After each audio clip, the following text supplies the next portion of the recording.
ಮೊದಲ ಸ್ವಾತಂತ್ರ್ಯ ಸಂಗ್ರಾಮ ಯಾವ ವರ್ಷ ಪ್ರಾರಂಭವಾಯಿತು?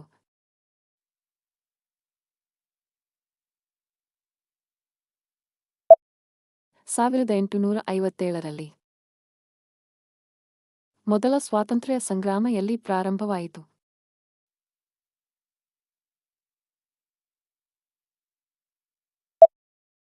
ಸಿಪಾಯಿ ದಂಗೆ ಅಥವಾ 1857ರ ಭಾರತೀಯ ದಂಗೆ ಎಂದು ಕರೆಯಲ್ಪಡುವ ಮೊದಲ ಭಾರತೀಯ ಸ್ವಾತಂತ್ರ್ಯ ಸಂಗ್ರಾಮವು ಮೀರತ್ನಲ್ಲಿ ಪ್ರಾರಂಭವಾಯಿತು.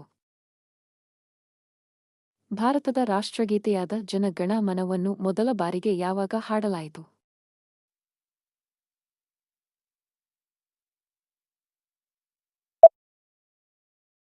ನೊಬೆಲ್ ಪ್ರಶಸ್ತಿ ವಿಜೇತ ರವೀಂದ್ರನಾಥ ಟ್ಯಾಗೋರ್ ರಚಿಸಿದ ಜನಗಣ ಮನವನ್ನು ಮೊದಲ ಬಾರಿಗೆ ಡಿಸೆಂಬರ್ 27, 1911ರಂದು ಭಾರತೀಯ ರಾಷ್ಟ್ರೀಯ ಕಾಂಗ್ರೆಸ್ನ ಕಲ್ಕತ್ತಾ ಅಧಿವೇಶನದಲ್ಲಿ ಹಾಡಲಾಯಿತು. ಖೇಡಾ ಚಳುವಳಿ ನಡೆದ ವರ್ಷ ಯಾವುದು?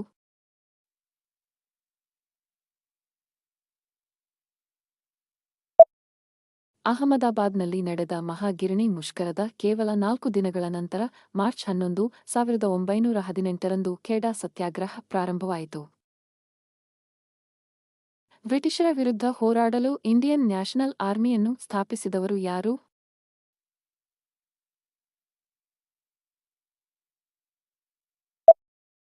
ಆಜಾದ್ ಹಿಂದ್ ಫೌಜ್ ಎಂದು ಕರೆಯಲ್ಪಡುವ ಇಂಡಿಯನ್ ನ್ಯಾಷನಲ್ ಆರ್ಮಿ ಅನ್ನು ಆರಂಭದಲ್ಲಿ ಕ್ಯಾಪ್ಟನ್ ಮೋಹನ್ ಸಿಂಗ್ 1942ರಲ್ಲಿ ಸ್ಥಾಪಿಸಿದರು.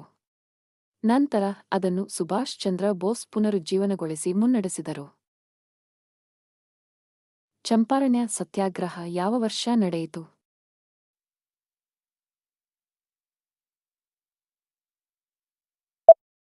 ಚಂಪಾರಣ್ ಸತ್ಯಾಗ್ರಹವು 1917ರಲ್ಲಿ ನಡೆಯಿತು. ಭಾರತಕ್ಕೆ ಯಾವಾಗ ಸ್ವಾತಂತ್ರ್ಯ ಲಭಿಸಿತು?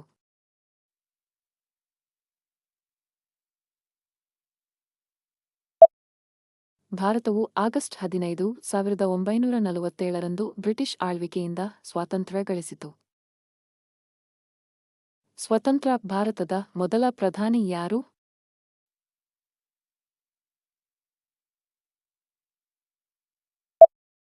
ಜವಾಹರಲಾಲ್ ನೆಹರು. ಸ್ವತಂತ್ರ ಭಾರತದ ಮೊದಲ ಉಪ ಪ್ರಧಾನಮಂತ್ರಿ ಯಾರಾಗಿದ್ದರು?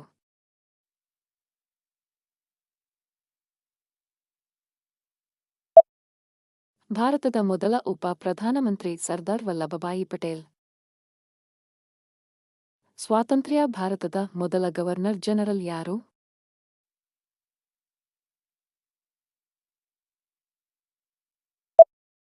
Lord Mount baton.